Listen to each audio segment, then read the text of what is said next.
record factual evidence only, quotes, tallies, descriptions of what you're seeing. Identifying the information that best demonstrates and supports educator practice is critical when designing an effective data collection and management system. Districts are learning to collect and incorporate only the most important types of evidence related to educator and student performance. So we chose evidence pieces that, we knew that teachers would have or be able to produce. So we created that in 2 formats as well. One was a short rubric for the people that like cheat sheets, and then the full teacher rubric.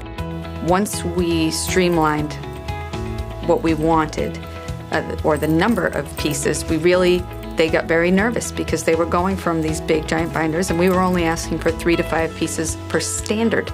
So we were cutting down those binders, 50-fold. And they were concerned that they wouldn't have enough evidence to show. You don't have to submit a piece of paper for everything you do, because a lot of the things are implied things that you do.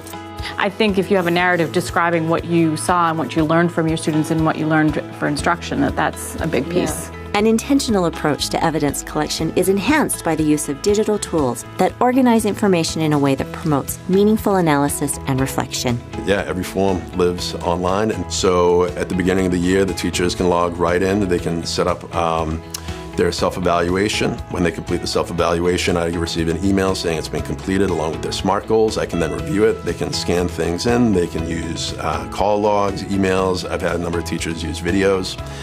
They can put links to YouTube right in the dialog box. That's an ongoing communication window. In the entire evaluation, when it's finally completed after the summative and checked off, the teachers have the opportunity to respond to the evaluation, or they can check off and say they accept it without comment. We do have a committee that's meeting weekly to assess the accessibility of these forms, the reliability of these forms, and what does a good portfolio look like? Does it need to have 27 artifacts posted to it, or would 6 suffice?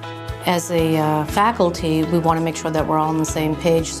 Providing access to digitally hosted evaluation data and communication tools facilitates ongoing collaboration around both artifacts and observations. One of the things that we heard from teachers and principals was that while the electronic system we use has the opportunity to offer comments back and forth, people weren't really using it because it wasn't clear why they would. We really wanted teachers to use this opportunity both to receive the feedback but also offer feedback on things that happened beyond the 10 or 15 minutes that our observers were in. It's great to be able to have something that's immediate and not, kind of intrusive. I mean, they come in, but it's something they get to see what we do on a regular basis that's like in the flow of what's happening, so it feels a lot more natural. Yeah. So, and it's convenient too because these guys are they're so taxed and they're constantly in meetings, our VPs and our evaluators, that to get like a one-on-one sit down might be kind of a complicated thing, but that we can kind of have a quick conversation online, it's been really helpful.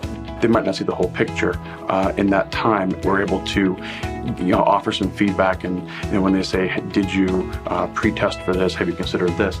We say, yes, before you come in we were doing X, Y, and Z. Online data management systems that support frequent observations and two-way dialogue allow educators and evaluators to engage in informed conversations about professional practice and student learning on a regular basis. The district has put in place on our online communication window a tracking system that will tell us how many times we've been into a classroom or when the last time was. So I can tell who needs to be seen or who I haven't been in as frequently or needs a visit. I was looking through my evidence, last year's evidence, and I was just amazed. I mean, just to see things that I have done and the results and the data. I feel like now we can keep that and see that that's something that we accomplished, and then look ahead.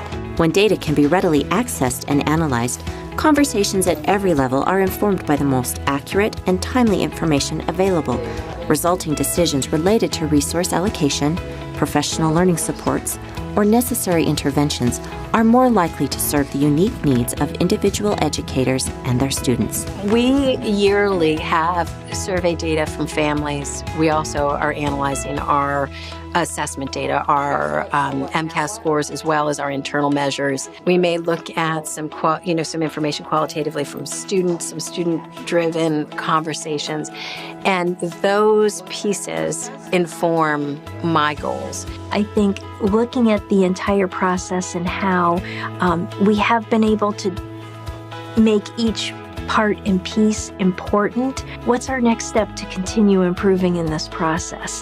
Whether it be that self-reflection with the evidence and the goal setting, or continuing to focus on the work where we are now.